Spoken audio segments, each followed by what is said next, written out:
Hello everyone, my name is Elena. Thank you so much for being here and seeing and watching my Compendium.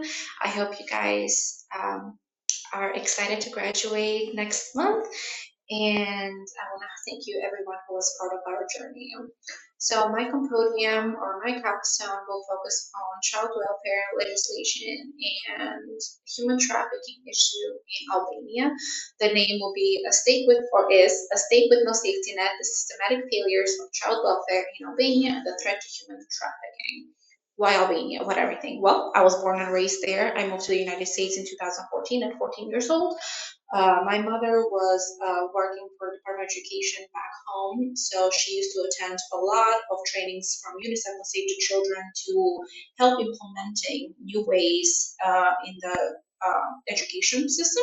So she would always tell me anything in regard to these trainings. She would always tell me stories about marginalized kids and kids who did not have it as easy as I did growing up, and so forth, especially some of them who are just in our neighborhoods, which would be the Roman kids and the Roman children, or who are homeless, who are begging, or who lived in part of town that no one dared to go, in a sense. So before I start my Compendium, just on the side, I have a picture that was taken by one of my old classmates, Thea Google. She took a picture of the Roman kids just playing outside of last year, and also right next to it is a child poverty report that was from 2021 and 2019 that shows what percentage of child population were in poverty in 2021 in Albania.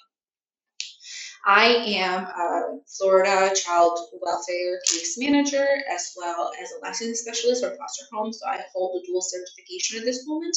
I've been doing child welfare for about 3 years, and the reason why I even decided to go into this master's program was just 1 year alone of doing case management in the state of Florida. It opened my eyes to a new world that I didn't even know existed, or I was so neglected from it. I had no idea what was going on, and all these kids and all these people, that it made me think like, wow, I probably was in a class at some point with a child who were in foster care, and I had no clue. I had no idea what they were going through or what their parents were doing, and so forth. So this really, really brought me into thinking about what I want to do in the future and how I can use my voice and use my master's and my schooling and everything to actually do something good and enforce some changes in child welfare. Some of the courses that helped me this past 2 years to form this Compendium and actually have a direct answer of what I wanted to do were JHR 525, which is critical methodologies, broadened my understanding of research, of qualitative and quantitative data, and made me understand both of them and how I can use them better at my research. Course JHR 540, which is critical humanitarianism. It deepened my focus on child rights and the services available for their well-being. I was able to do 50% of my Compendium with that class and have a better understanding of what research I was putting into it. Course NLM 510, which is the nonprofit sector. Even though it's not a JHR course, it still made me understand how nonprofit organizations manage and work, because that will definitely help me with what I want to do in the future, and if I want to work for a nonprofit, or how I can have better implementations for children's rights in those nonprofits. And then the star of the show, JHR 503, gender violence and sex trafficking, was the foundation for my research. We focused on that class on how I focused on especially Albania, like human trafficking in Albania, how it started up to this point, and that literally brought my understanding even higher on what I had, and I wanted to deepen the focus on it, correlating with the child welfare. So that's where we are with our Compendium on that aspect. As for my methodology, I used mixed methodology. I used qualitative and quantitative data. So I used different graphs. I used child population. I used reports that I also made more graphs in our relation. I also used interviews and video translation and research. Some of the interviews I conducted myself, and then videos that I translated from the Albanian language to English for viewers to have a better understanding on that. So why does this matter? Why this topic out of anything I could have picked for? Well, Albanian child welfare system is still deeply flawed. I'm not saying that there's not positive thing that's getting done. However, there's still a lot of gaps in it.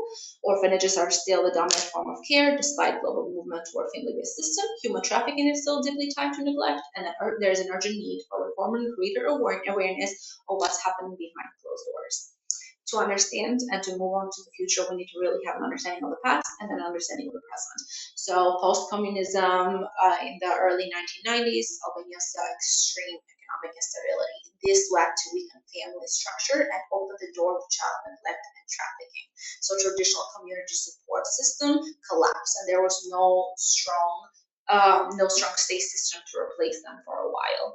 Laws and regulation. What is in place now? So law number 18-2017 is on the right and protection of children. That is what the NGOs, nonprofit, the state are all going to work for child welfare and well-being.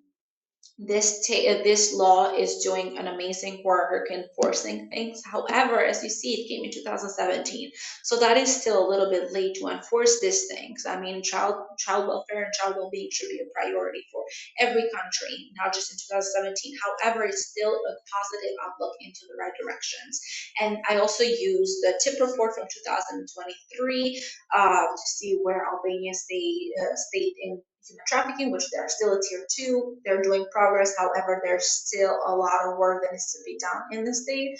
And there is policies that exist on paper, on black and white, but they lack enforcement and impact. And then orphanages.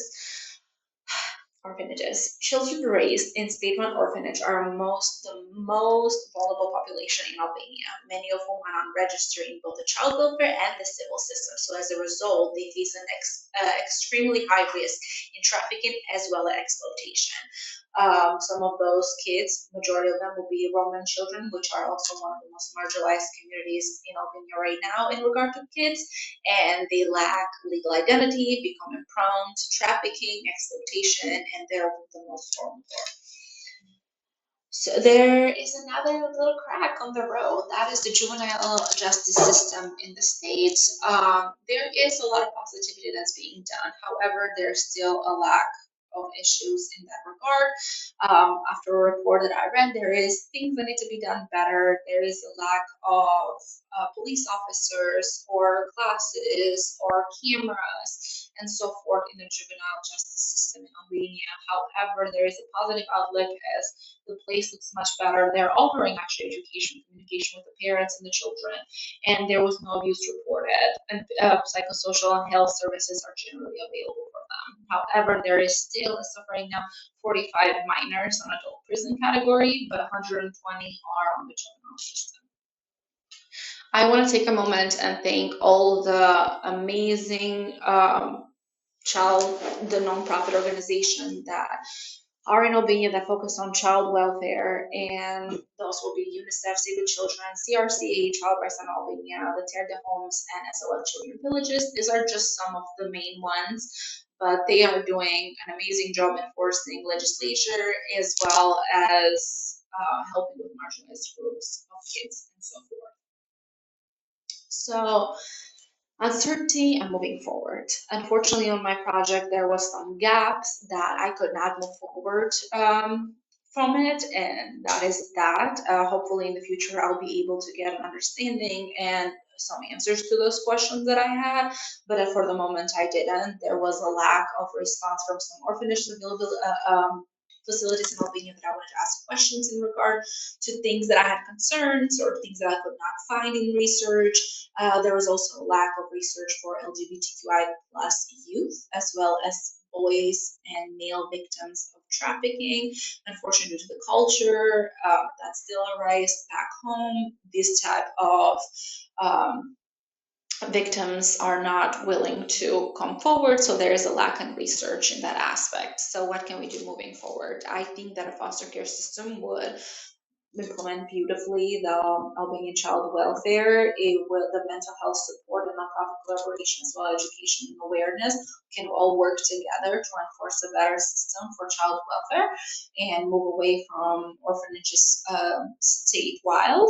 If the state is willing to pay these orphanages when there's not a lot of positivity coming out of there, why can we not move away from that and have a whole welfare and foster care system? Albania is known for having really loving people that they are really caring. So if we can implement that and put in force for them to have the financial need to support kids who are not biologically theirs, that can definitely help the whole structure of the state as a whole. I did want to point out also a positive outcome that just happened recently. Mr. Altin Hazizai, who is the chief executive for CRCA, posted that Albania is now the first country in the Western Balkan to start implementing European Child Guarantee. The government has made child guarantee its main priority, while children and youth participation will be at core of every step of the process. The partnership with UNICEF, Save the Children, and the Ministry of Health and Social Welfare is paving the way for every child to be heard and benefit out of the development. This is a really amazing step, and I hope to see more things like this moving forward. And I also would love to be part of it as well. Thank you so much, and I hope you guys enjoyed my composition.